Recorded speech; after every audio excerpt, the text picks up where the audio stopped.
田秦信作恶疾。迷眼神和武田信玄想必都感觉这个人指定是有点大病。今天让我用这个话题给川中岛之战开个头，顺便看看当年上杉谦信和武田信玄在战场之外如何评价对方。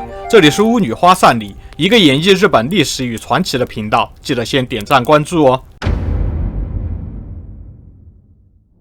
要各种演绎作品中也喜欢在第4次川中岛合战中发挥创造力，什么啄木鸟战法呀、架子车战法之类的骚东西，稍有常识的人都看得出来根本不可能，好吧？甚至这一战是否真实存在过，还是有一点争议。不过因噎废食不可取，即使排除了这些虚假信息，双方在第4次川中岛之战的时期阵亡了许多重要的将领，也是不争的事实。就算现在不能还原战场的原貌，当时应该确实有一次正面交锋。当然，这一系列的战斗整体来看是以平局收场，可能对历史而言影响不大，但两位大名乐在其中，而且后世的历史发明家们也一直给双方都刻画了优良的形象，成就了日本战国时期最著名的战役之一。更重要的是，两人的争夺给了织田信长安心向西扩张的机会。历代演义作品中，二人都被描绘成好对手，最出名的莫过于宋敌以言的演义，以及武田信玄临死对继承人武田胜赖说，如果有困难，你可以请求谦信的帮忙。上杉谦信则是在听到信玄的死讯时说，我失去了一位亲友。就在二人这种关系的情况下，永禄7年6月24日，谦信向弥彦神社供奉了标题为武田秦信作恶疾的请愿书。这时距离第5次，也就是最后一次川中岛之战还有1个多月。上杉谦信只是按照大名们作战前的习惯，向神社献上一份祈求胜利的请愿书。一般来说，这种请愿书的内容是2个部分，先说自己会如何努力，然后是请求胜利，然后就献给神明，让神明知道请愿的内容。因为如此，这些战前的请愿书是日本战争史的重要材料。但是上杉谦信喜欢在这里搞骚东西，这次他在请愿书上就写道：1. 范神、护营、小间这些著名的神社在武田信玄的治下已经完全衰败，连贡品和灯笼都很少换新了。2. 当初在种元之战时，骏河的金川议员调解下，我们实现了和睦。当初我们在众神面前交换誓词，但是信玄回去之后就马上破坏了条约。听着还行对吧？正常的檄文，然后马上就要开始离谱了。3. 当初武田信玄在信州竟然强行把一座佛寺的领地分封出去，这种破坏佛法的行为实为大不敬，就已经开始离谱了。这种事大家都干过，而且隔壁的朝仓现在正在进攻净土真宗。不过事实毕竟是事实，还算是能接受，确实是武田信玄自己有问题。然后4. 武田信玄此人野心太大，穷兵黩武，整天想着从无辜的邻国侵占领土，战火中许多神社神宫被烧毁。这些年日本战乱频发，很多神的子民流离失所，导致信仰不彰，这也是武田信玄犯错的报应。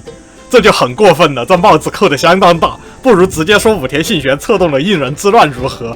而且你们这些武田信玄的周围大名也不是什么无辜邻国好吗？然后5. 信州的信仰神佛的人们正在遭遇不幸，他们或是丧命，或是被流放。虽然有些可能不是武田那家伙的错，但是如果神明不帮一下这些人们，人间对神明的信仰就会降低吧。然后6. 武田信玄那家伙竟然放逐其父武田信虎，这已经不能算是人干的事了。人道不彰，何以显示神道？神明难道连这种事都可以放任不管的吗？最后7. 武田信玄如此作恶多端，是可忍孰不可忍。就这个秋天，我就要发兵去教训一下他。如果能让我实现愿望，打倒武田信玄，我一定会回来还愿。到时候我将尽我所能荣耀神明，比如让这座神社变得更加辉煌，请务必保佑我。没了，这就是全部内容。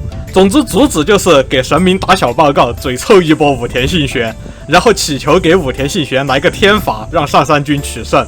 想必弥彦神收到这份请愿也是相当为难，而且怎么这么多佛教的事情，咱都不是一个系统的事情，你也来找我，这事儿也不归我管啊，大概就是这种心情吧。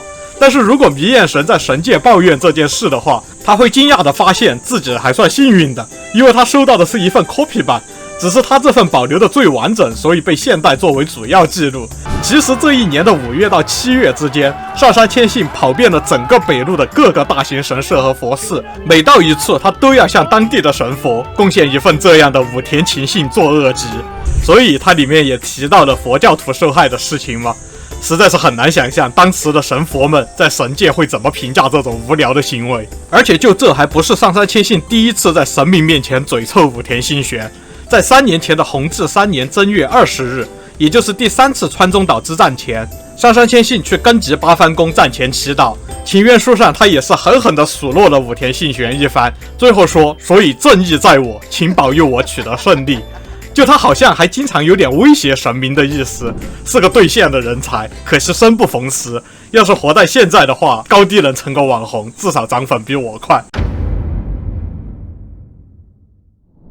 那武田信玄也是要面子的，老这么被喷不是个事，万一以后死了，到神界发现这边早已声名狼藉，咱也是活着的时候有头有脸的人物，忍不了啊。不过即使知道了上杉谦信在战前请愿书上直求辱自己之后，信玄也没有办法照着喷回去，他的战前祈祷文还是比较正常的，我觉得主要是因为他嘴比较笨。比如我们看看这封永禄元年8月，武田信玄去护影神社战前祈祷，请愿书上他就写道：关于信浓国12郡是不是应该属于我这件事，我算了一卦，结果是劫3-9卦，也就是说神明认为无论如何都应该归我的意思，对吧？然后我又占卜，如果我撕毁和上杉谦信的合约，向他开战的话会怎么样？得到了坤卦，坤卦意味着先失后得，也就是说神明认为我今年年底就能得到越后一国，对吧？那么即使上杉谦信从越后攻过来，结果当然也会是敌人被消灭，我们的胜利。就是这样的内容，仅仅是汇报占卜的结果，假装已经和神明们做好了约定，就是嘴比较笨，不仅没法像上杉谦信一样直求辱回去开始互喷，甚至就算只看请愿的部分，他的嘴都比上杉谦信要笨。谦信对神明那是恩威并施，有威胁，有承诺，有依据，就很有说服力。武田信玄这段就像是小孩子在说啊，你答应我了哦，甚至都没有说还愿的事，这就不太行啊。神明表示出场费都不够，就像你跟上司要求升职加薪，上司问你为啥，你说入职的时候说好了1年1条薪，那他们结果只能是给你象征性涨100，对吧？不过话说回来，战争这种事嘛，终究是尽人事听天命。即使是武田信玄和上杉谦信这种拥有顶级战争技巧的大名，到了最后也不得不把希望寄托在神明的保佑上。说起来，我当年考东大的时候，也是跟上杉谦信一样，在东京的各个神社都去请愿。这种再怎么努力也无法控制最终结果的无力感，终究还是只能托付给神明的。信仰必杀门天的上杉谦信和信仰周访明神的武田信玄，都是战前高强度祈祷的人物。这样看还有点信仰冲突的形象。其实信仰谁不重要，重要的是相信本身，相信的心才是你的魔法。都看到这了，别忘了点赞关注哦，我们下期再见。